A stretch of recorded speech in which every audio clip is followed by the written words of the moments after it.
Why can I hear the light?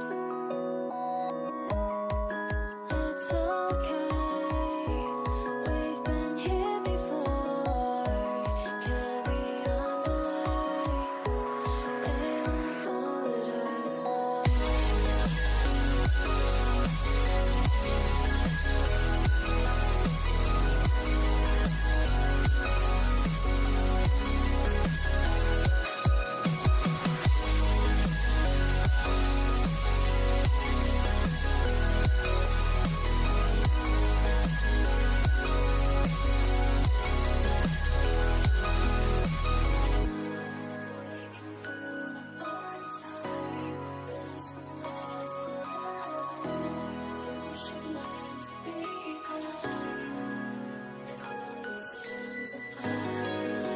It's okay, we've been here before.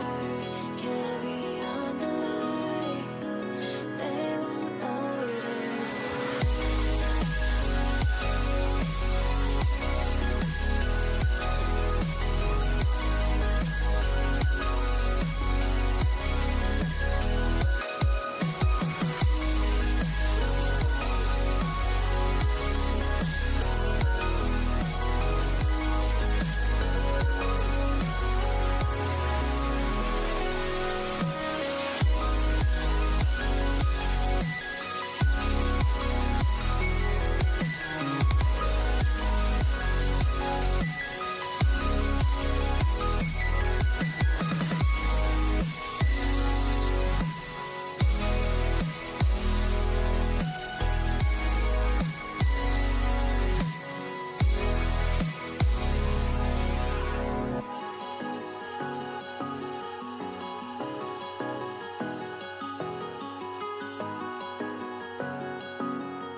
It's okay, we've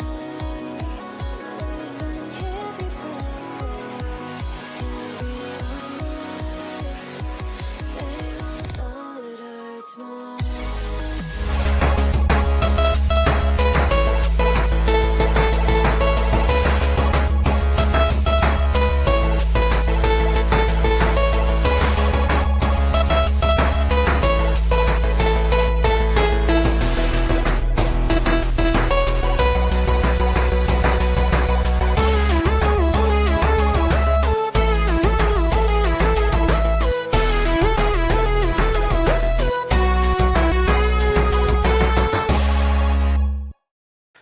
Hello, everyone, and welcome to the HP Podcast, episode number 322.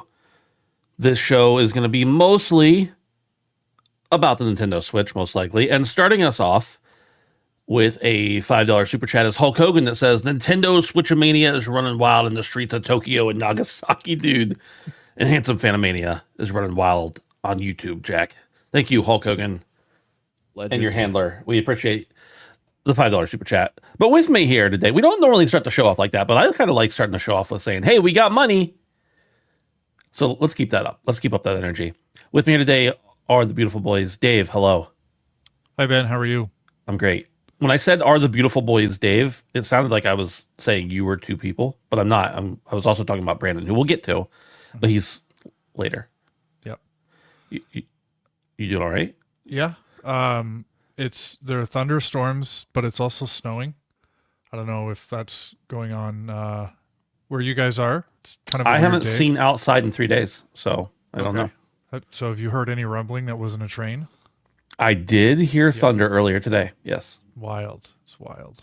Yes. Handsome Phantomania is running wild in the skies for sure. Yeah, it's that weird time of year where it's like super nice out and then it's winter again. And, you just want to sit outside and drink beer. And nature just keeps fucking with you, Yeah. It's not cool. Yeah, you'll have that sometimes, I guess. Mm-hmm. Yep. Brandon, Yes. you're looking very dark today. And not that that's a problem, because you're normally very bright. Yeah, because of your skin tone. I had an extra lamp in my room and I took it out. Wait, what? I had an extra lamp in my room that I Yeah. have been putting on when I've been doing this, and Yeah. I took it out. Got rid of it. Yeah. It's technically the lamp that was in my bedroom, and I kept just putting it in here when I recorded. Oh, But okay. then company came over, and I wanted it to look nice, and so I put it. You have one lamp that just moves between all the rooms. In your It's house. actually two identical lamps on opposite sides of the room on two different dressers, and so it looks very feng shui. The feng shui is perfect when I have them on. It has like a nice ambient glow. Brandon, don't you have a key light? Yes, Is it on? it's on right now. Okay, Here. you just choose not to make it brighter. No, you don't need to make it brighter. I'm just asking the question. Yeah, I do. I do have a key light. Is it not to your liking? The audio listeners are really loving this bit. And Derek, the show has invested in good ring lights. It's just But yeah, I like to keep it a little sultry. See, this is what it looks like when I have the light off. Okay. Is that how you usually like gobbling around when you're playing games at night? Oh, with me? absolutely, Nice. dude. That's how I do it too. I often have bloodshot eyes after I'm done. There, it's a little bit brighter. Hello, that's better. No, I Um, wasn't saying the other one was bad. I was just asking the question, you know. I know, but I'd put some of my own thought into it, and I agreed with you. Okay. But boys, you didn't ask how I was. It's okay. I'll tell you. I needed this today. I needed to be here with the boys talking about video games today. So I want to thank you both for being here. And I want to thank everybody, including Hulk Hogan, for the super chat and being here with us today to talk about my favorite company, Nintendo. Today really probably is like your Is it been long enough? Can I say this? What day did Jesus get crucified? What day No, that? I was going to Oh. go with I was going to go with 9/11. I think that's less It's more offensive like to the masses potentially. it was in April. because I'm an American. I think no. I guess 9/11 was an American tragedy too. It's been it's been long enough. It's like this is like my Pearl Harbor. That's definitely it's not. This too is soon. like yeah, my Pearl Harbor. Okay. yeah. And ironically, also driven by Japan. Do you think that 9/11 was driven by Japan? No, Pearl Harbor was. You said also. Oh, I gotcha. Yeah, Picking up what I'm putting down here. yeah. It didn't land. It's okay. I get it. No, that was my stupidity. Hello and welcome to this week's episode of the Handsome Phantom Podcast. I am Brandon, joined here by the most beautiful boys, Dave and Ben. Why you should play in chat says you need to use a more recent event. Raddick wasn't even born when 9/11 happened. Raddick, in case you didn't catch it, 9/11 was this thing that happened on September. It had to do with oil. In one way or another, absolutely. Do you remember when George Bush was doing a speech and then that guy just threw a shoe at him? I do remember that. That was one of the funniest things that's ever happened in recent He like memory. ducked out of the way. He's like, Dude, he's just hold It was there. a good dodge. It was a really W. good dodge. Yeah. W dodges and paints. if he had a YouTube channel, that'd be the name of his YouTube channel. W Dodges and Paints, Who? I'm but it's quick. DUBYA spelled Yeah, out. dude. W. Listen, I know that George. No president has ever been perfect. George W. Bush. Some people might say that he was less perfect than other presidents, for sure. That's an opinion that people have. But you have to put all that aside and just think about George W. Why are you so bright, Brandon? Because Like, when Raddick you told me just- to turn the There's light a off. collapsed sun in his room. When you just think about George W. Bush like existing, he's just a kind of a goofy guy, right? Like he doesn't seem like president material. Have you At guys- the time I liked him when he He was the wasn't. president. I was also like 10 years old, but I'm not, whatever. My point here is like if I were to walk up to that guy right now and somebody was like, that guy was the president, and I'd be like, this guy?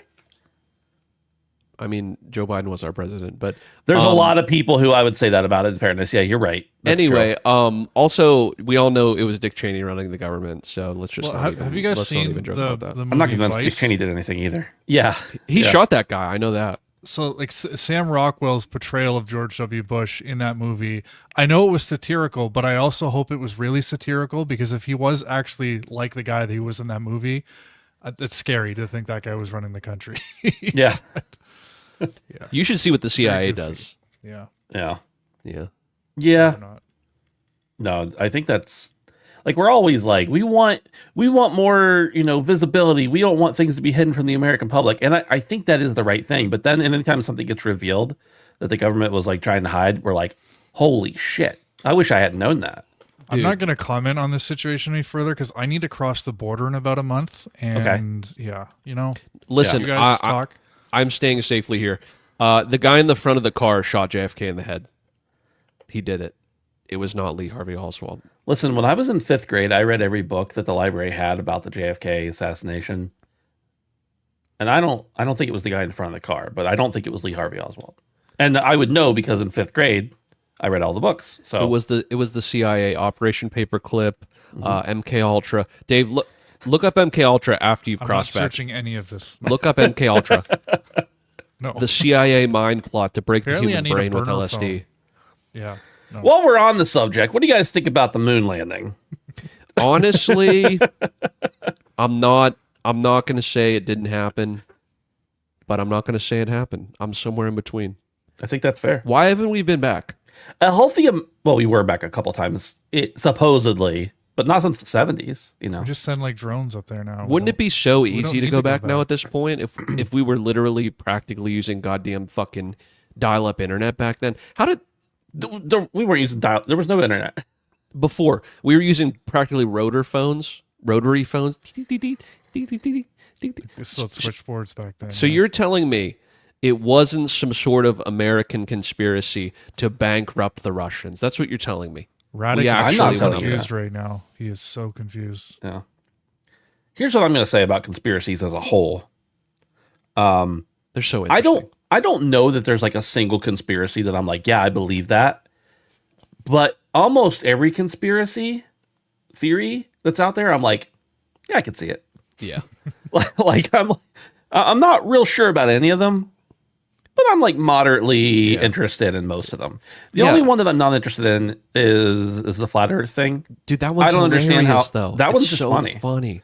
Bro, did you ever see the clip where like these flat earthers go out We just and got they- demonetized. I said flat Earth, and and they and they try and prove that the earth is flat by doing some sort of light experiment, and they actually in the video prove that the earth is not. They're like I also- trying to prove their own point, but then they're like, all right, I can't see the light.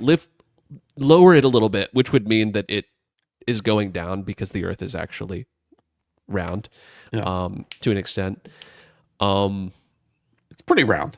What do you guys think? It's actually not. I saw it's like so fucked up in shape. We always Well, think yeah. it is. Have you ever seen like I didn't know this for a long time how like fucked up the world actually looks because we always see it in like a perfect sphere. I see it every day. But what do you guys think about this conspiracy? There's fluoride in the water. What do you guys think Isn't about there? that one? That's not a conspiracy. That's true. That's a thing. It's making us stupid.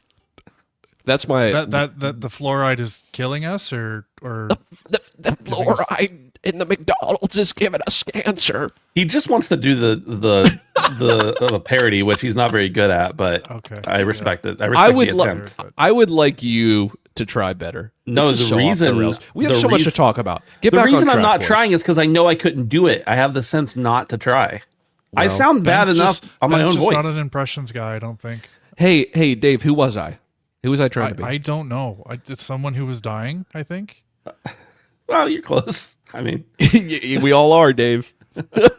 We all are, he buddy. was trying to be Robert F. Kennedy. But the only reason I knew that is because he had fluoride. okay. If he had just said like, "Hi, how are you today?" I would have never guessed. I can't acknowledge that either. You're not right. Yeah, You're you right. can't talk about You're that wrong. either. You're wrong. This is the HP podcast. It's a show about video games and sometimes conspiracy theories and sometimes video games. We just covered a lot of ground there in the last 10 or so minutes, and I wouldn't take any of it back, honestly. Uncomfortable. Yeah. Well, for you, For you. as a foreigner. You know, we're talking about 9/11, we're talking about Pearl Harbor, we're talking about the Switch 2 catastrophe. All of these done by foreigners. Dave, comment? You're a foreigner. I don't know. Maybe there's one constant, America. Maybe you're the problem. You burned down the White House. You can't say "oh" to your own thing. Sure, I can. Hey, listen. It's like wearing we're- the band's Trump T-shirt does to the it all the concerts. time. Damn it, I can't say that. It's like it's like Obama putting the medal on himself, like you know. Or George Bush saying mission accomplished. Yeah, dude, we are the world police. Okay. Well, if you're here with us and you've stuck around this long, you might as well give us money. And you can do that by going over to patreon.com/handsomephantom, joining up with all the other folks who are helping support us. I'm going to be real with you guys. It's only $1. If you don't do it, you're basically saying you're poor. And if you're poor, that's fine. I've been poor most of my life. But I just want you to know that's what you're telling us, is that you're poor and can't give us $1 a month. Jesus, you are American. I love it. Evil screeching. But if You you starting happen to sound like that Twitch streamer that went viral for "You can afford $5." The one they always show alongside Brock's the Carver. He's like, Yeah. somebody donated. Oh man, give that to your family. Thank you, thank you. Oh Ben. I think there are like there are many products I consume for free that I could support financially, and I don't. So I get it. Trust me. But I'm admitting I'm not wealthy. So take that for what you will. I mean, You can also join the Handsome Phantom Discord at handsomephantom.com/discord. We appreciate you guys hanging out over there with us, talking all sorts of crap on Nintendo, misconstruing things I say, Edward Walton, all the above. You Thanks. said someone's name. I said what I meant to say. Okay. Yeah. Thanks. Appreciate it. Guys, let's get into some news. We're going to talk about the Nintendo Directs. And yes, I said that in a plural way because we had a Nintendo Direct last week and we had a Nintendo Direct this week. The first Nintendo Direct was about the Switch 1. And they talked about a bunch of different announcements, a bunch of different games specifically. I want to see if there were any that spoke to you guys directly. We don't need to go through all of them other than to say, hey, the Switch 1, in a week, you're not going to care about it anymore. Here's some stuff to remind you that it still exists and it'll continue to sell, physical units of the Switch 1. But just in case you forgot, the Switch 1 still exists. There's still going to be games on it. Anything that stood out to you guys, Dave? I know where you're gonna go with this. Yeah, I mean, there's the obvious that was the heavy hitter from that show. I do want to shout out Gradius. I don't know the correct way to say that, but that to me, and I'll be honest, because of Habroxia, that to me it just screams Switch. So I'm glad to see something like that coming to Switch, because I think a game like that is just perfect for a fun little handheld. That's a weekend game. That's something you can throw on quick and have some fun with. So, well, it's all the old ones plus a new one, right? Exactly. Yeah. Yeah. So there's some classics there and some new stuff, and I think that's a nice little collection. So, other than that, there was Metroid Prime. Obviously, I don't know if you guys want to get into that right now, but Metroid Prime looks fantastic. It's finally here. This is a game that I think a lot of people thought may never come. And we finally have seen it. And it's timely for me because I've been trying to revisit the series. I played Metroid Dread last year. I played Metroid Prime 1. I have Metroid Prime 2 waiting for me. I'm not going to go back and play the older Metroid games, but this is really good timing. And I think, when we have hiatuses in game franchises like this, there's always the risk that they're going to kind of screw it up. They're going to try to modernize it or evolve it in a way that kind of takes it away from what it should be, which is interesting for Metroid Prime because, the jump from Super Metroid to Metroid Prime was so evolutionary, but it just worked so well. I was a little bit worried, for a while that they were going to get weird with it, but they haven't. This literally looks like a proper sequel to Metroid Prime 3 Echoes, and it's coming later this year, so excited. The psychic abilities look really, really cool. They don't look too gimmicky, but they do obviously utilize some of the Switch hardware as well as the new Switch 2 hardware, which we'll talk about soon. But it looks mostly what I want in a sequel to Metroid Prime 3 with just the right amount of new stuff. And it looks really good too. So I don't know. What did you guys think about the March Direct, we'll call it? Brandon, I'm sure you were really interested in it. Anything that stood out to you? Yeah, actually, the standout piece for the whole show, and actually something I am legitimately excited for is new Everybody's slash Hot Shots Golf.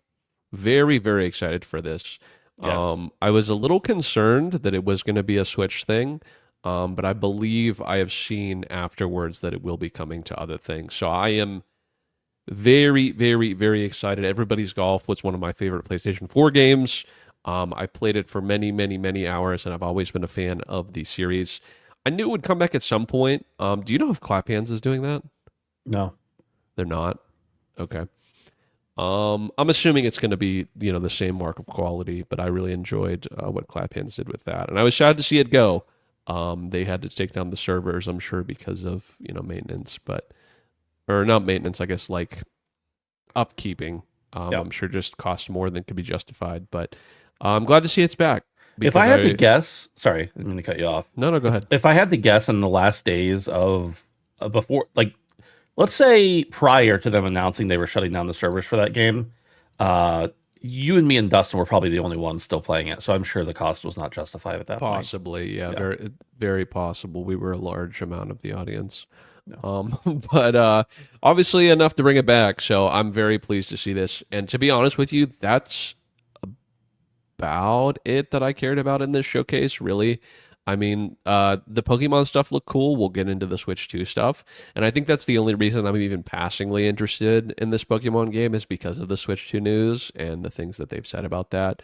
Also, the new Pac-Man game, what the fuck's it called? Shadow Labyrinth. Dude, that was going to be the one I called out. Ben, take it away because, I was just going to say, I don't like these kind of games necessarily. I've been trying to get more into them, but the fact that it's Pac-Man and that it's so strangely different from the source material essentially intrigues me in a way. So it's like grabbing me in that way. But what were your thoughts? Yeah, I mean that you kind of summed it up there. Like, I'm sorry. There's nothing really that intriguing to me about this game. I'm sure that it's going to be fun and going to be a good game, but just the fact that you're running around with a little ball that is not like, oh, that's kind of like Pac-Man. It's Pac-Man. And he's just like hanging out there. And sometimes he goes into a different mode and he just goes around and gobbles up little balls and goes around the walls and like, why? I don't understand. Pause. Yeah, pause. I understand. I understood what I was saying. Don't worry. So I'm interested in it. I don't know if I'm going to play it, to be real with you. But just the mere fact that it exists was like one of the things that stood out to me from that. And then like he can, when you beat a boss, I think he like turns into this giant hulking shadow and monster and It's pretty crazy. wild stuff. Dude, I could. What's crazy about that too is I could put that game like played in front of my parents who have a very intimate knowledge of what the fuck Pac-Man is, and I don't know that they would like. I don't know. They may never make a connection, and that's what's so interesting about it to me is that it like is, but it isn't. Even though Pac-Man's on the screen doing Pac-Man things, you don't think they would figure it out? It's just so different, man. Look at it visually, okay? To someone that like, let's say, my parents grew up in the coin arcades. Like that was something they did often, right? And it's like, that as Pac-Man. So to see something so vastly different, this like shadowy man and then this thing gobbling something up, I don't know that everybody would make the connection unless it was like in front of their face. It's like when you see an And it is, actor but- at a coffee shop and you're like, is that Keanu Reeves? Nah. Like it just Right. takes you a second because it's not in the right place. Yeah, that's kind of how that game exactly.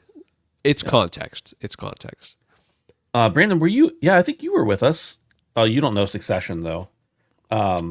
We saw one of the guys from Succession at a coffee shop in New York City. Oh, okay. My wife was like, and I was like, who is it? It's And I him. looked at him and I'm like, I don't. Oh, yeah, okay.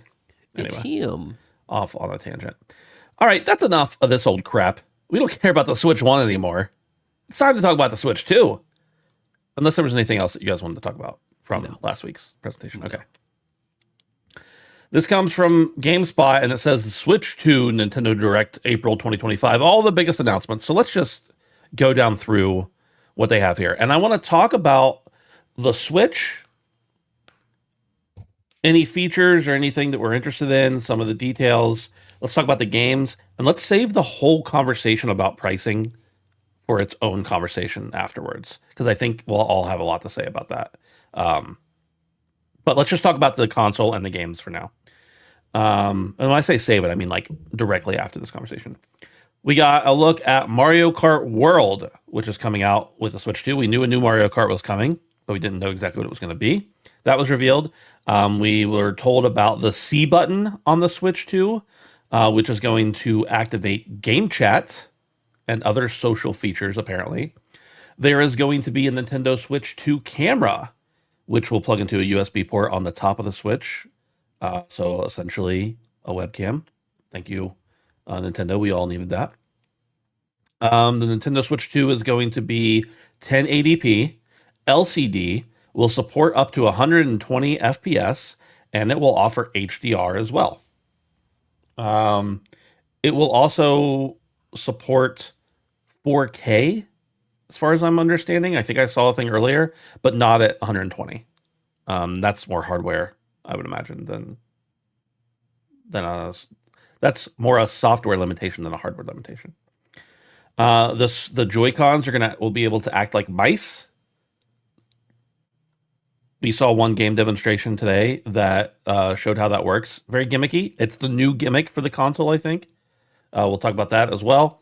And then we found out it's going to have 256 gig of internal storage. I'm pretty sure the first Switch had 32. So that's quite the upgrade, although the games will probably be bigger as well. Found out it's going to release on June 5th. It's going to cost 450 United States dollars, which is about 2,500 Canadian dollars. If you want to get the bundle, it'll be packaged with a digital copy of Mario Kart World for $500. There are new game carts, which are essentially the same. They're just red, that are going to be with it. And I'm just going down through this list GameSpot throughout. They're going to have Game Share, which we didn't talk about from the Switch 1 presentation, or from the original Switch presentation. We could talk about it here. The Switch 2 Pro controller looks almost identical to the original Switch controller. There's a few functionality differences, and they also have that C button for the game chat feature. They announced you'll be able to transfer data for saves, for digital games, and plenty more between your old Switch 1, your old stinky, smelly old Switch 1, and your Switch 2. They'll be having a pack-in game that will not be pack-in. It will actually be paid and digital only, that will walk you through the Switch 2 hardware with mini games. Breath of the Wild, Tears of the Kingdom, enhanced for Switch 2, paid upgrades. We are assuming, no, that was confirmed. It'll be paid. We just don't know the price yet. Metroid Prime 4, which of course is going to be on the Switch 1 as well, but some new details on that for the new Switch. And then they talked about a bunch of games that are going to have like some upgrades. They talked about,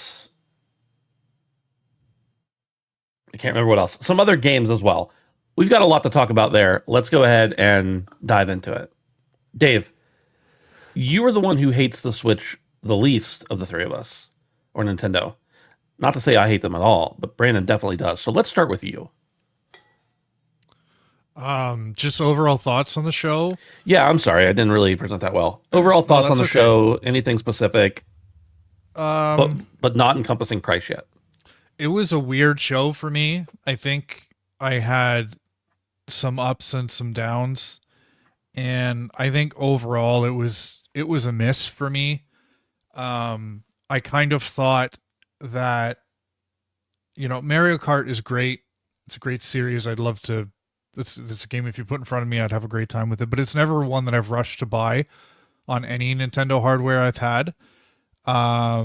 So given that the show kicked off with that, it looked great. But someone in our Discord kind of said, like, when I want to play Mario Kart, I just want to play like on a course. Like, I don't want to do all this open world stuff, and it's got a battle royale now, a battle royale mode. It's on a battle royale game. It's got a mode. And like that stuff's cool, and I get why it's in there, but it's, for me personally, it's just not a big selling point. So, overall Mario Kart World looked really, really good, and then, there was a lot of time spent on social features, which all seemed a little bit gimmicky to me. And I know they're going to enhance the experience for a lot of people, but again, just not, I've never had Nintendo Switch Online, so these just aren't hot buttons for me. And then there was the middle of the presentation, which was just a lot of upgrades. So existing games and 10, $20 and they're slightly better on Switch 2. And I that stuff just doesn't work well with me. And then, so, I'm kind of going down like this. And then we get to Donkey Kong. And I think that was the best game of the show for me because it's clearly inspired by Deep Rock Galactic, right? So Obviously, yes. I was looking at it and I even said in the Discord, I'm like, okay, this is Odyssey 2 because I'm thinking like you can't just have Mario Kart at launch and then nothing in holiday, which, we ended up finding out the Donkey Kong's going to come out in July, I believe. So there's still a big gap in holiday, but I think, for the people who are going to be day one for this, having Mario Kart and then Donkey Kong shortly after as native Nintendo Switch launch titles, I think is great. That's a great start. But it's just kind of it really sold this awkward middle ground that we get sometimes when a console is kind of a successor but also kind of like has this blurry in between. And I don't know, I started to doze off a little bit with the amount of time that was spent on the upgrade paths. And it's Nintendo can be shitty about this stuff at times, and I thought that direct was more shitty than it was exciting for me. So I think it's a good start, but probably not. I don't know. I was disappointed. I came away disappointed. Dave, I want to resonate or challenge something you said a minute ago. You said you can't just put out Mario Kart and nothing else for however long. And the example of this working that I'll give to you is the Switch 1 when they came out with Zelda and nothing else until Odyssey months and months later. But yes, I generally agree with you. Here's the difference, Ben. The Switch was $300. Yeah. This is $450, right? Yeah. So I get it. Nintendo can do that and they can be successful and they can sell a lot of copies. And the good thing is with all of the Switch 1 library, they have an install base now. Correct. And it's not just backwards compatibility, but it's this enhanced thing. So they can sell that and people will buy it. But it's a different situation for me. But I get what you're saying and I agree with you. Dave came away from it disappointed. I actually was pretty hard on the show, boys. I don't know. I was pretty hard on the show. Maybe there was a couple standout things that kind of made the show for me. But I wanted to go into this show being convinced on why I wanted to switch to, because I didn't want one. And part of me thought I would get FOMO and just buy one anyway and then not play it very much. But I came away from this show being a little bit more hot than I was before on it, truthfully. I do want to also offer a counterpoint to Dave's Mario Kart thoughts. You were saying like the Battle Royale mode, the free roam mode. I'm in agreement with you in the case that that's not Mario Kart. Completely. I agree with that.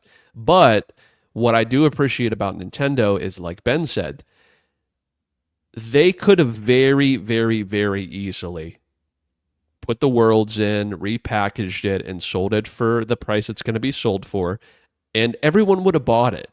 So even though that's not why I'm coming to Mario Kart for that experience, I'd like to see what Nintendo has to offer, because they could have very easily charged you the premium that they're going to charge you and done nothing different, and it would have sold like hotcakes. It wouldn't have mattered, but they didn't do that. So that I do appreciate about it. I know Nintendo will put some interesting things in the modes that they put forward, and I am slightly interested in the free roam option, as long as it's not, completely devoid of meaning other than just riding around. You could take pictures with your friends and go like I don't care. I don't care about that. If there's like some reason to do it, it's like mini game or like, some benefit, you can get coins to, or like find secrets or something like that. Like I'll be interested for that reason, aside from trying it a time or two. But yeah, I actually came away pretty hot on it altogether. I will say my perception is a bit skewed because some of my favorite things were in this show, surprisingly. Donkey Kong looks great. I'm just going to put that out there. I'm a huge fan of Mario Odyssey, and this was very akin to that in a lot of ways. I'm not personally a fan of Donkey Kong, not because I don't like him, Most of my experience with Donkey Kong has been me playing him in Smash. That's the only reason I'm not nostalgic about Donkey Kong, is because I don't really have an attachment to the IP itself. But the standout for me, man, it's got to be the Dusk Bloods. Am I right, boys? A new From game. Who would have thought a new From game? Really? In an exclusive From game. Not only would I not have ever guessed in a million years that we would have gotten a From announcement, even if it is an entire year out or more at this point, but that it would be a Nintendo exclusive is wild to me. And that, boys, that in and of itself is pretty near a console seller for me. I'm just gonna keep it a buck, right? And then they slap my little From Software bean again, and they give me the Elden Ring on the go. You know what I'm saying? With some new content. So they give me the 1-2 buckle my shoe, and that's all I needed. I like the Mario Kart, I like the DK, I like the Dusk Bloods, and we still don't have a ton of information. I'm seeing some like mixed things going around about Dusk Bloods, maybe like a PvPvE sort of scenario is what I was seeing, Someone which is compared very it to different. Hunt. Did you guys see anything like it's a Hunt type game? I think Poot did that. I don't know why. Okay. Yeah. So I'm not saying he's wrong. I'm just saying I haven't seen that much I don't about think it. it was him. I saw it somewhere else. But Oh, okay. Clearly there is, everyone's joking about it being fucking Bloodborne 2. Welcome. Whatever. But like clearly it's a very different experience. And I love to see that once again, after Night Rain, From Software is taking the feedback from the community that multiplayer is a very driving factor in what people want to do in their games, even though it's not historically in the forefront of the gameplay. So I appreciate that they're going in that direction. Overall, I did make a joke at the beginning, but I did think it was an interesting show. I said I watched it all, and I did, but there was a couple of the shit that I didn't care about, like they show off GameCube games. I skipped through a tiny bit of it, but I did watch it all from front to back, aside from a little bit of skipping from stuff that I knew I didn't actually give a fuck about. So I do find the camera to be a bit gimmicky, but I also think there's some really unique functionality that is attached with that, with some really interesting potential applications to that. If they can manage to not be Nintendo and somehow integrate this into some sort of streaming platform, I feel like that could be a huge driving factor in selling more camera units. Albeit I'm sure they're not making much money off it, but I don't know. I just see a lot of cool things coming from that. It could fizzle and be nothing, but I do like for instance, not necessarily like playing Mario Party, but when your character was running around, your little icon was there. That was kind of cool. Playing with people online. That being said, I haven't really subscribed to Nintendo Online, so I don't know that I would be getting much use out of that sort of thing. But overall, some very interesting things. I was not expecting 4K support necessarily. I was not expecting 120 hertz, although I would be surprised if anything other than Minecraft with the render distance turned way down, or like Deep Rock or something like that would actually be able to hit 120. But it was good, man. Yeah, I liked it. And I think it's skewed, right? I think it's very skewed for me because there were very exciting announcements that were unexpected, but I'm willing to acknowledge that in myself. Overall, I liked it. Now, to clarify, I did not actually get a chance to watch it just because I've been working all day, but I just was following along with announcements on Twitter and elsewhere, and then reading some recaps and everything. So, I like what I've seen. I don't know that I would have liked the actual presentation based on what you guys have said. But I do like Nintendo games. I like the Switch. I mean, even though I haven't played the Switch very much in the last couple of years, as compared to what I did in the first few years, it's still one of my favorite consoles of all time. So just having another iteration of it is really cool. I agree with the thought about the camera being a little gimmicky, and I never love Switch's gimmicks. The gimmick of the Switch was that it was a console and a handheld, which was just very practical for me. So it wasn't as much of a gimmick on that one. But with this one, then you have the controllers acting as mice. I'm still not really sure if I'm sold on that, although, they are already showing off some integration of that in the gameplay, which maybe that's going to end up being cool, we will see.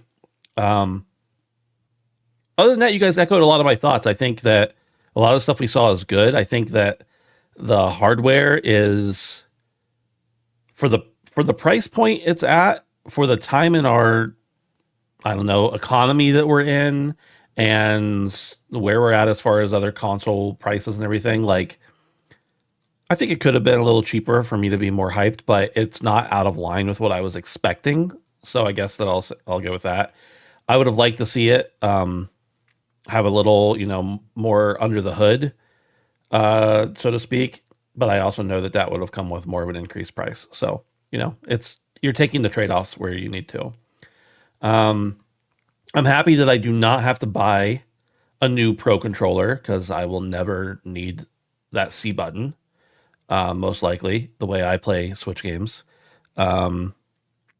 And so I can use my old one, and that's great. And I can use all of the 1,000 Joy-Cons I have in my house, not attached to it, but I can use them. So that's awesome. There were some crappy things that I think that Nintendo did, just like Nintendo always finds a way to make something crappy. But it seems like there was more good than bad for me here. With the fact that it is going to be backwards compatible for the most part, the fact that there are going to be upgrade paths for some of their more high profile games, the fact that my old accessories will work with it, like all of these things added up to be more positives than negatives for me about the console reveal. And I'm sure there'll be plenty more to come in the days to come. Very excited about Mario Kart. I love Mario Kart. I don't think it's going to be our traditional Mario Kart. So, maybe it's going to be great, or maybe it's going to be terrible, but either way, it's Mario Kart, and I'm excited for Mario Kart. I'm sorry. That's who I am, Dave. Get off my back. I saw that they announced later in the day that Zelda Echoes is getting a free upgrade. Yay! Which is great for me. Too. Yeah. I already that's why I have Echoes sitting here. I spent $60 on that. I need to buy a $450 machine to run it. Clearly. That's the problem. I saw that Mario Party Jamboree, which is on its way to my house right now.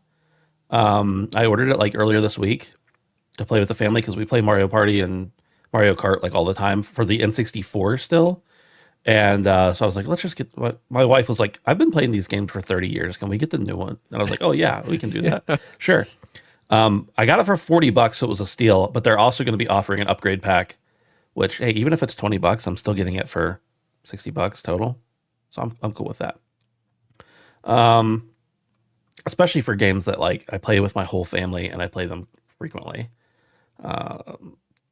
So all that to say, I'm also kind of with you guys. I've had Nintendo Online, not the higher package, but the base one, because I do like the family share and my kids access to old games. And I don't want them to have a barrier, if I can control it, for them to play old games. And they like playing old NES, SNES era games, which is awesome, because I think that some of the best games ever made are on those systems. And I love the fact that they want to play them, so I'm willing to spend the $30 a year or whatever it is to have that opportunity for them. And that's coming from I don't like to pay for anything, so tells you what I think about old games. And I agree, guys. Donkey Kong, give it all to me. Do you guys have anything else you want to talk about before we get into talking about our feelings on pricing in general? All right. So the big thing, as we kind of mentioned earlier, the Switch is going to be $450. That's $150, let's just call it 2017 money, the same as the current day money. It's $150 more. The only game I think we've gotten a price for that is Switch 2 exclusive is Mario Kart World. It is going to be $80. I've seen some stuff. I haven't actually got to look into this that much, that the physical version is going to be more expensive than the digital version. Yikes. Which I think, as a physical lover, sucks. But I think there are two things at play here, and I'm just capitalizing the conversation. But one, they want you to move in their digital ecosystem, so it's incentivizing you to some extent. And two, Well, three things. The second thing is, there's these new tariffs in place, and who knows where the economy is going to go. So they want to protect that to some extent. I understand. And then the third one is, I've said for a long time, like, why does the physical version and the digital version cost the same amount of money? It costs you more to manufacture the physical version.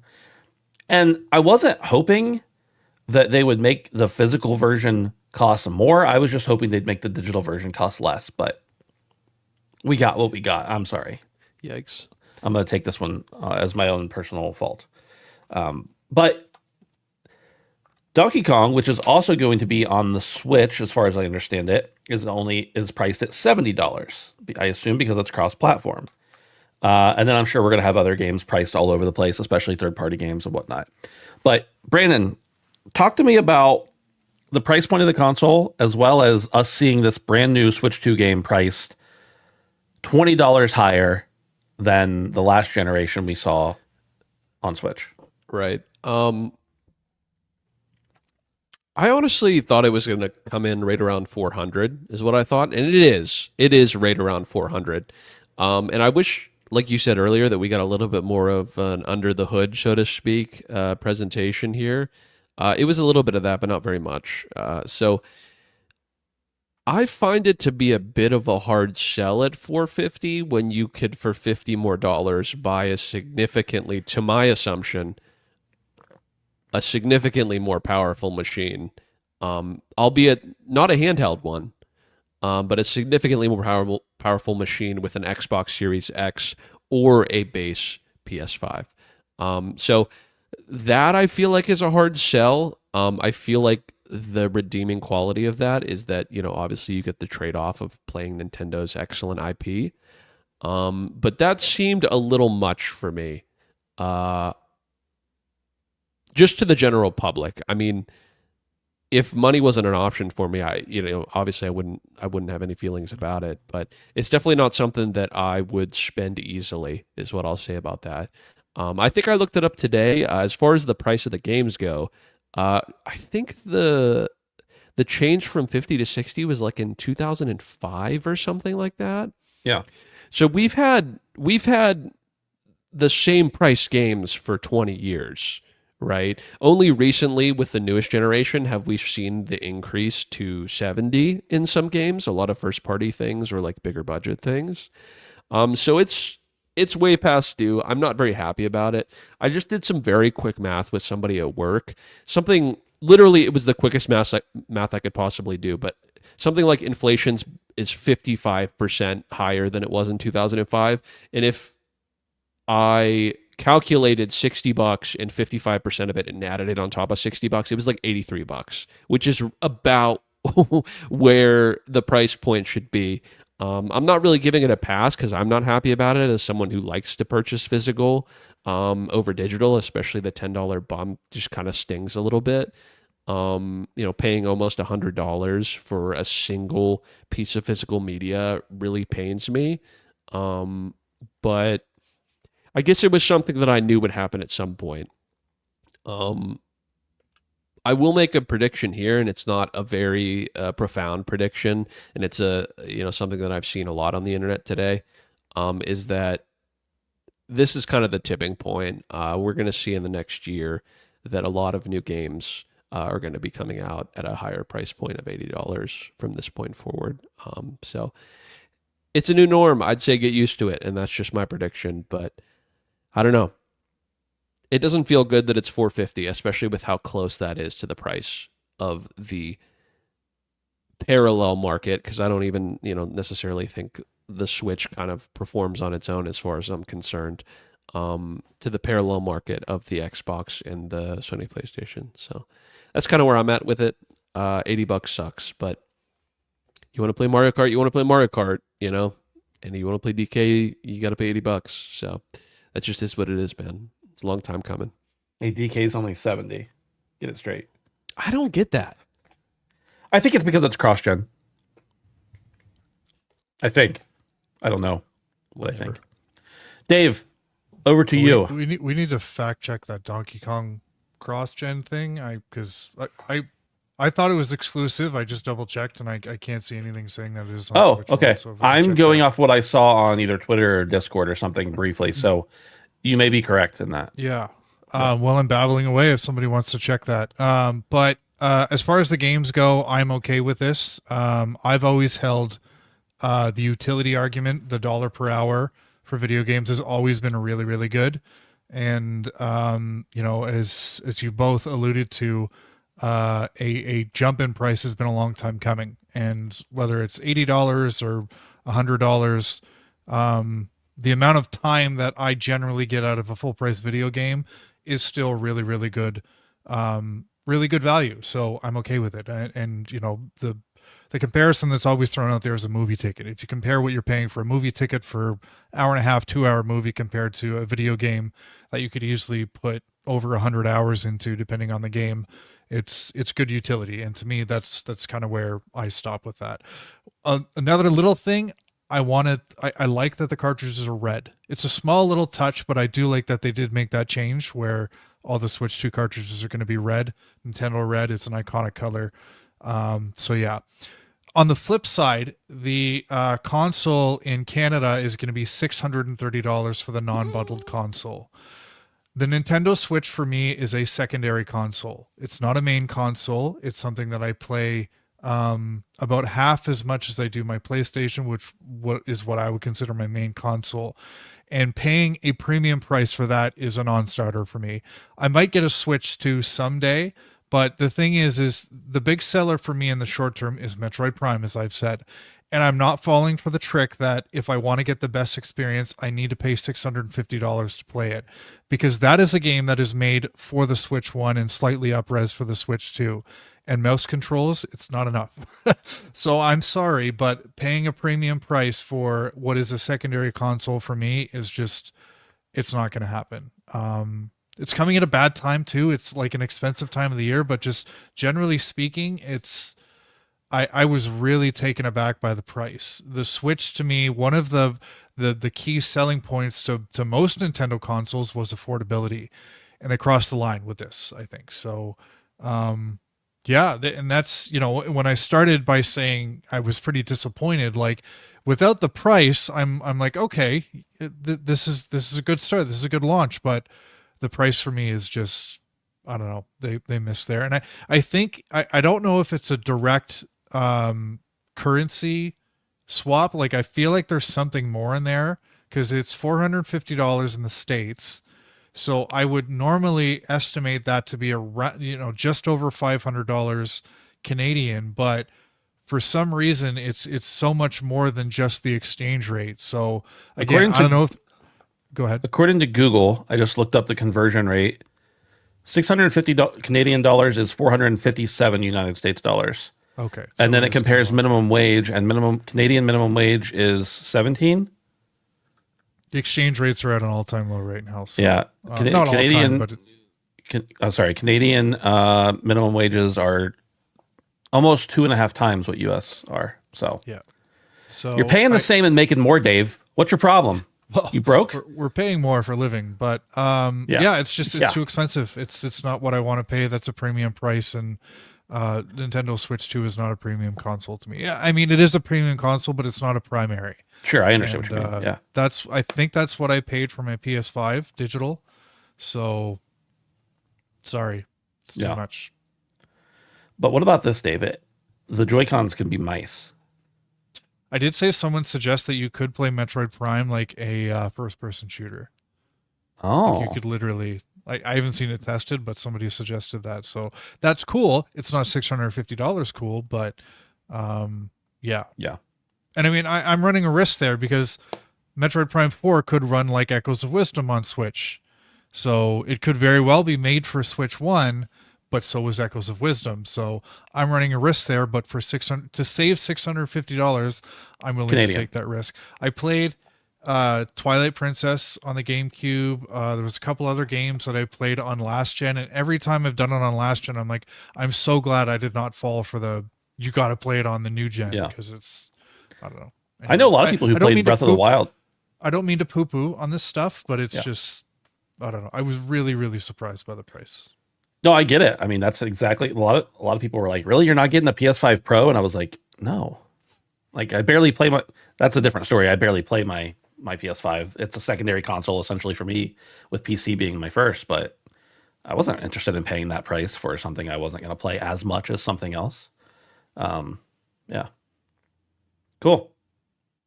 Anything else about the Switch 2 in general? It's one of those things that I don't need, but I've known it was coming, and I've been planning on getting it. And short of it being $1,000, I was probably going to buy it still, honestly. I don't know if it was confirmed before the show, but why does it have an LCD screen? Because It's a step down from the OLED, right? It's a step down from the OLED, but the OLED was not the standard model. I think they positioned that as the premium version. Like the PS5 Pro is the premium version of the PS5. The OLED was the premium version of the Switch. So this is just going to be the standard Switch 2. but that's just the thing.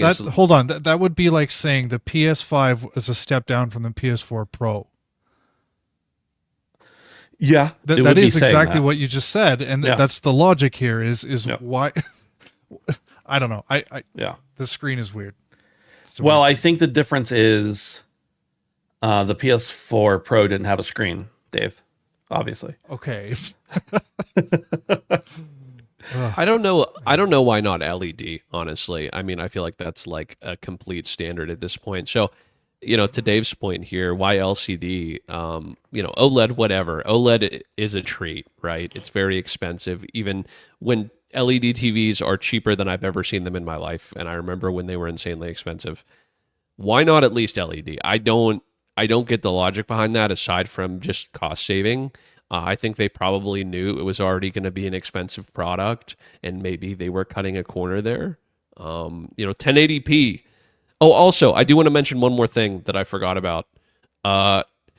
Just like it's in 2002, we finally have integrated party chat, boys. I'm so excited. Xbox had party chat in 2002, and now so does Switch 2. It's about time. There's going to be some gimmick that makes it not Welcome. preferable. Yeah. Welcome. Yeah. Welcome to the future, 2002. Something really interesting that I was thinking about is that every other console eventually gets a price drop.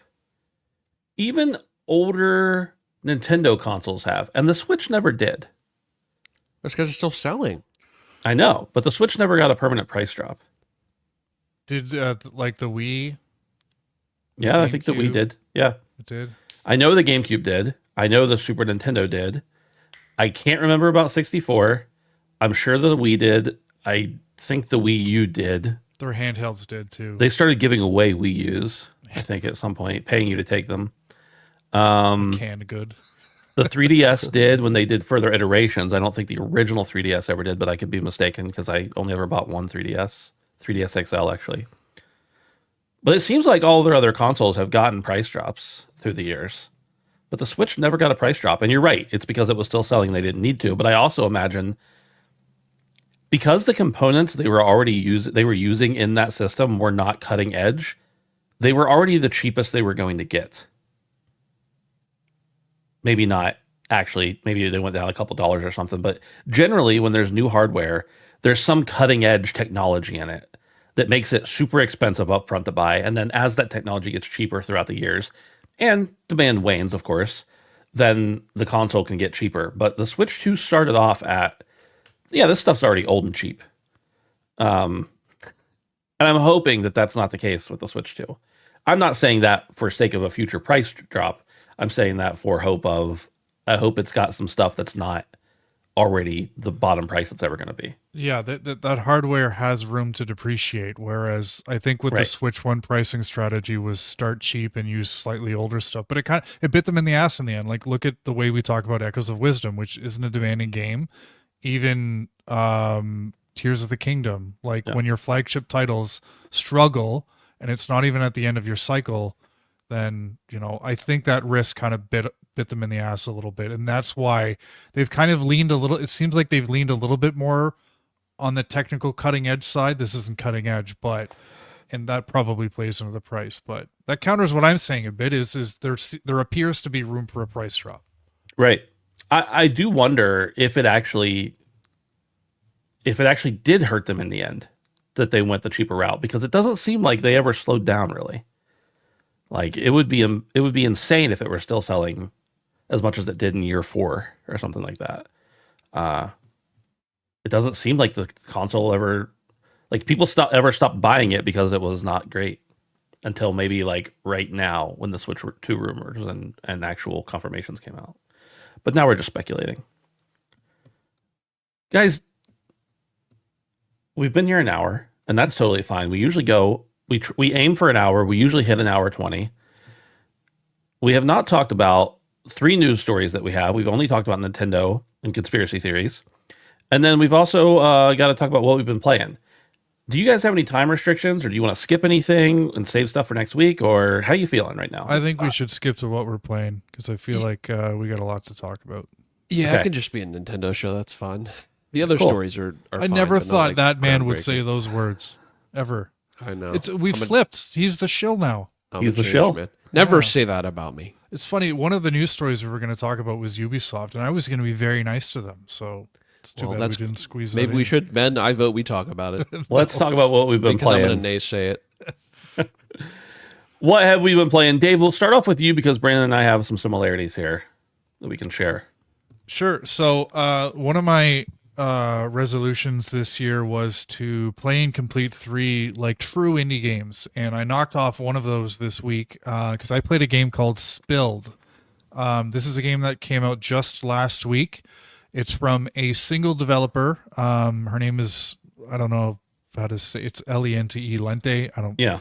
Anyways, it was a very cozy, comforting. It was a weekend game, perfect for the Steam Deck. And basically, what happens is you play this little boat that drives around these small little environments, and there are all these like oil spills, and you have to drive over them and clean them up. And you store everything on your ship, and as your ship gets full, you have to go to these little recycling barges and drop off all of the waste that you've collected, and then you get money for that. And as you collect that money, you can use that to get bigger ship collecting or like waste collecting things on the front of your ship, or larger capacity for your ship to collect waste, or you can make your ship faster.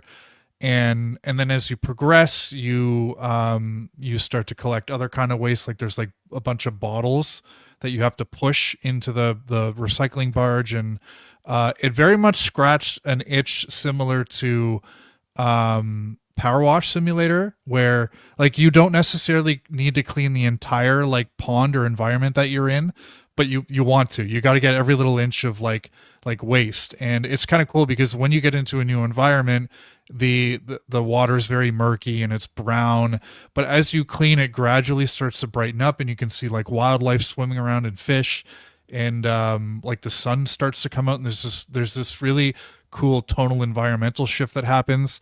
And as I said, it's made by one person. The cool thing is this girl actually lives on a canal boat in the Netherlands, and she just drives around, and she made this game well on the boat.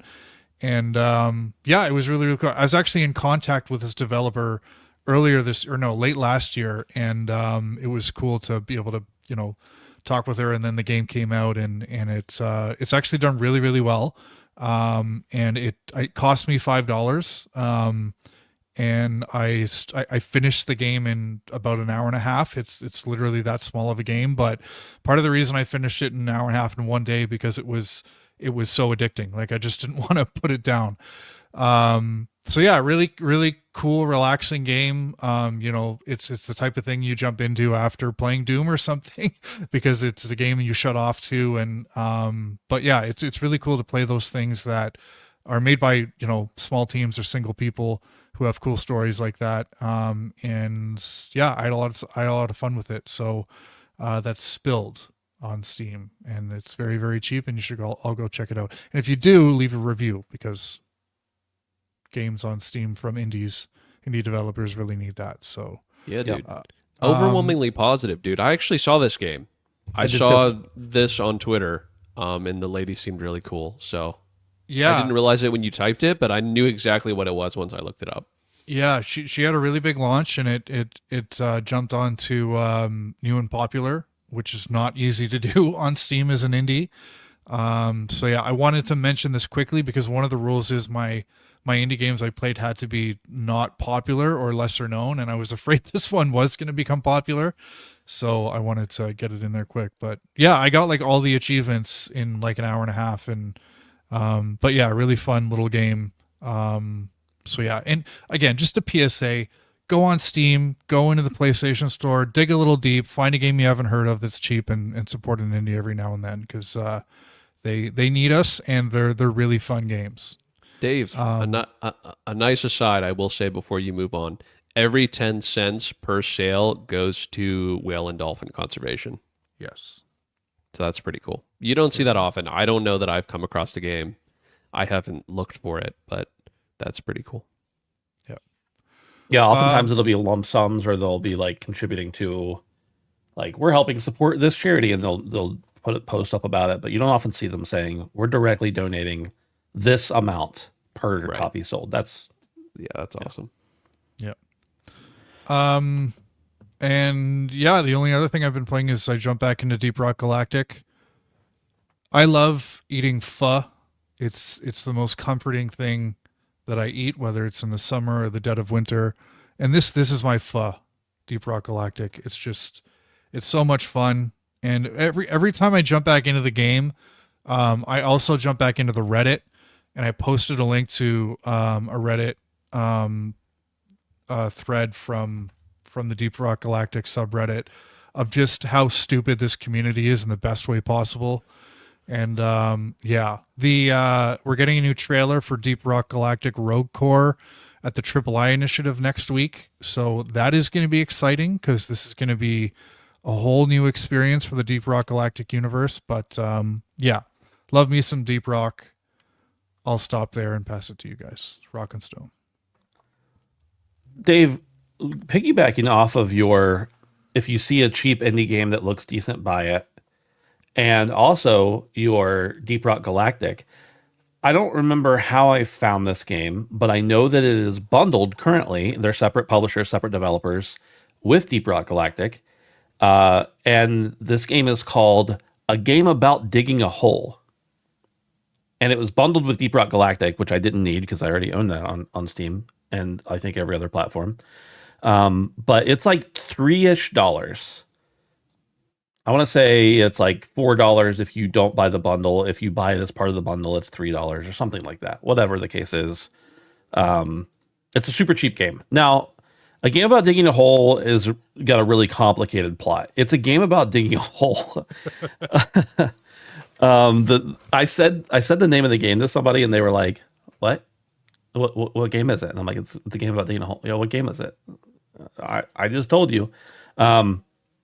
You go into this backyard and you start digging, and you have a little shovel, and as you uncover rocks and minerals and ore or whatever, you take them to a workbench that magically lets you sell them at your computer, and you get a little money for them. And then you can buy upgrades. You can buy a better shovel. You can buy a better backpack that gives you more storage space. You can buy a jetpack. Like, eventually you can buy dynamite and lights to put down the mine and all that kind of stuff. And you just keep digging, and you could uncover some secrets along your way, and you find more minerals and different types of ores and all that kind of stuff, and they're worth more or less. And eventually you just keep digging until you find the bottom. And there's something that happens at the bottom, and I won't spoil what that is, even though that's not really the point of the game. The game is just about like a relaxing game where you dig a hole. Technically, you can beat this game in under 30 minutes. There's actually an achievement to do so. But I think on average, like a person who's just trying to dig and not like explore every nook and cranny in the backyard of this game would probably be like an hour and a half to 2 hours. Not a lot of replayability, but again, the game's $3 or $4. And it's a small indie dev working by themselves on this, as far as I'm aware. And you dig a hole, and it's very relaxing and a lot of fun. So I would encourage anybody who has like 3 or 4 hours or $3 or $4 in an hour, go check it out. I think it's been probably on like the front page of Steam or something like that once or twice. And And I'm sure it's not a hidden gem by any means, but it is. I think it's a good use of your $3 or $4. If I had to, if you're like me and you like relaxing, stupid sim games that are mindless, it's a good one. It's a good one for that. And then been playing some Hunt, which Brandon, I guess you're going to talk about. I'll let you talk about that more in depth because you're newer to it than I am. But then we've also both been playing Schedule One. Schedule One is one of these games that, to be honest with you, I was doing a little research for work during Next Fest and saw this game and was like, that looks interesting. And then I forgot about it. And then like a week later, it was everywhere, which is awesome because games that like just the way they do exposure for Steam is really cool, or for Next Fest, and just enabling you to discover games that you're going to like. And they know I like sim games, apparently. Like that's what my algorithm was feeding me. And I found it. And I didn't act on it, unfortunately. And then the train came by. So I'm going to go ahead and let Brandon talk about it so the train doesn't interfere. Yeah, so I'll just touch real briefly on Hunt. I've only played a couple games since trying it out for the free weekend, and I'm so fucking bad at it. I feel like I've never played a first-person shooter before after playing that game. Nothing profound to say. The game is really cool. I talked about it back then, and I feel the same way. I want to play it more. But Schedule One, also, this is the indie show. Schedule One is largely a one-man development team as well, which is crazy because currently all-time peak for this game is 412,000. Currently playing is 288,000. So this game really, really, really blew up. I don't know. I'm blanking. You become a drug dealer is the whole game. You become a drug dealer and you work your way up from weed to meth to coke. There's a heroin update coming. So it's a lot of fun and it's very, very, very sim-like. But really fun as well. You know, you got to keep your dealers fed. You can go out and deal yourself. It's got some little quirky things about it. The art style is like really bad, but like in a good way. I don't know. It's just kind of came out of nowhere. This really started to blow up, not only on Steam, but on social media, like excessively. Either that or the algorithm fed it to me, but I think it's actually both because a lot of the stuff I was seeing had a lot of likes and views. So, yeah, man, it's a ton of fun, especially with your boys becoming drug kingpins and hiding from the police at night. So, yeah, I can't talk highly enough about this game. $15, I think. So I think it was like 16 or 17, and then that was on sale though. yeah. So it's probably like a $20 game. Yeah. So it's definitely not a premium game by any means, but it is a premium and feel game. It definitely feels done. In a lot of ways, there's stuff that can be improved on it. Obviously, it's a one-man dev team, but it feels whole. Like It it's is not early a access. Is it? Yeah. It feels pretty good to me. Is what I'm trying to say. So, anybody who's interested in any sort of sim game, would recommend this one. I've only played a couple. I'm not nearly as experienced with these sort of games as Ben is. So I'm genuinely interested in comparison to other things you've played, how this kind of stacks up. But I'm enjoying it quite a bit. Especially, I will double down on being able to have 4 of your friends in running drugs with you and growing weed and, cooking meth is really, really fun. So Out of context sounds awesome. It's funny because this game, even though you're selling illicit drugs in some cases, is like really wholesome too. Like it's really nice.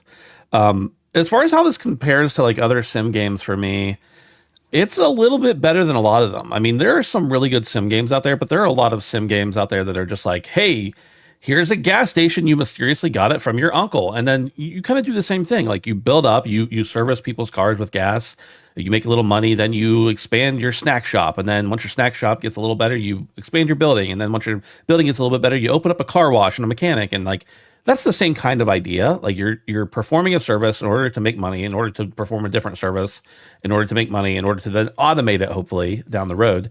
And that's really what a lot of these sim games are. And that's very much what this is. You can, you can hire dealers and you can hire people to actually do the weed growing and the cleanup for you and everything. You can eventually, kind of sit back and just kind of handle stuff. And like I said, it is an early access. So I imagine down the road, there's going to be, rival gangs and you gotta fight for your territory, and who knows what they could do with it, especially after all the success they've had. But it's great. Like it really is. It's a good sim game, regardless of how you feel about the content therein of the heroin update that may be coming. And it's I don't know, like it's a very addictive. It has a good cycle. I will say this, it's a little more in depth than a lot of sim games. For instance, here's an example.